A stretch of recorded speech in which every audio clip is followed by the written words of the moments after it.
President Donald Trump's decision to cancel a June 12 summit with North Korean leader Kim Jong-un is only the latest development in a year-long relationship that has run hot and cold. "I was very much looking forward to being there with you," Trump wrote in a letter to Kim on Thursday that toggled between amicable and menacing. "Sadly, based on the tremendous anger and open hostility displayed in your most recent statement, I feel it is inappropriate, at this time, to have this long-planned meeting. In the aftermath, here are 6 things to consider about the decision."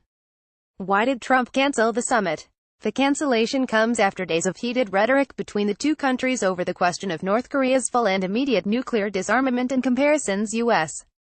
administration officials have made to the Libya model. In 2003, the George W. Bush administration persuaded Libyan leader Muammar al-Gaddafi to give up its small nuclear program.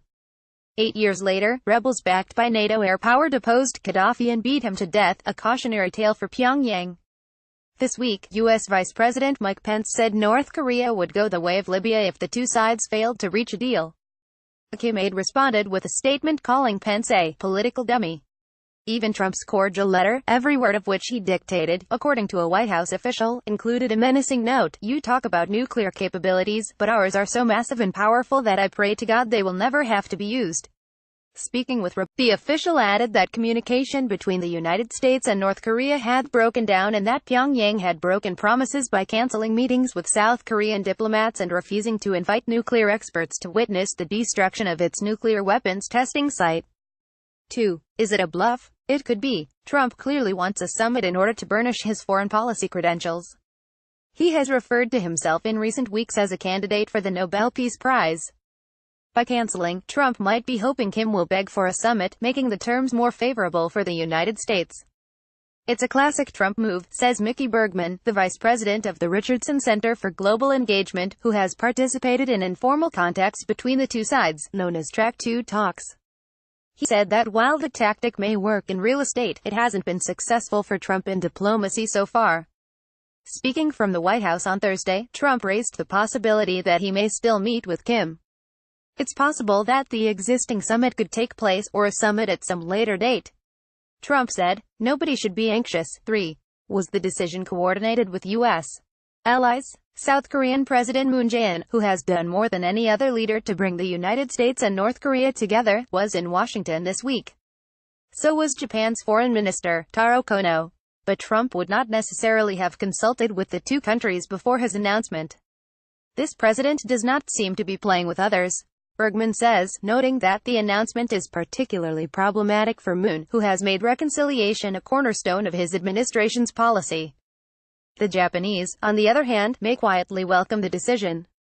Japan had been wary of the outcome of any summit, and Japanese Prime Minister Shinzo Abe has declined to meet with Kim. Shinzo Abe and U.S. National Security Advisor John Bolton are the two big winners today, says Sean King, who served as a senior Commerce Department official in the Bush administration and is now an executive at Park Strategies.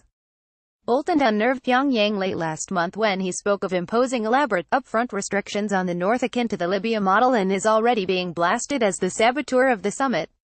4. What about sanctions? The United States already has formidable sanctions in place against North Korea.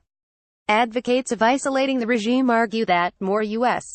pressure could be brought to bear by cracking down on Chinese banks facilitating North Korean sanctions evasion and by pressuring countries that play host to North Korean laborers to repatriate them ahead of the 2-year timeline mandated by UN. "Right now, there's a lot more that the Trump administration could do," says Anthony Ruggiero, a senior fellow at the Foundation for Defense of Democracies, and a former Treasury Department sanctions official.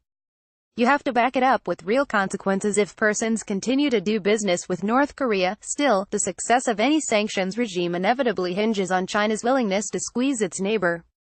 China appears to have stepped up its enforcement of sanctions against the North, but its extensive business ties and expansive border with the country means Beijing can easily and quickly relax restrictions on the North Korean economy." 5. What's next? Trump could choose to send Secretary of State Mike Pompeo back to Pyongyang for more talks. Pompeo made 2 trips to North Korea in the past 2 months and managed to negotiate the release of 3 American captives held there. But much depends on how Kim responds to Trump's announcement.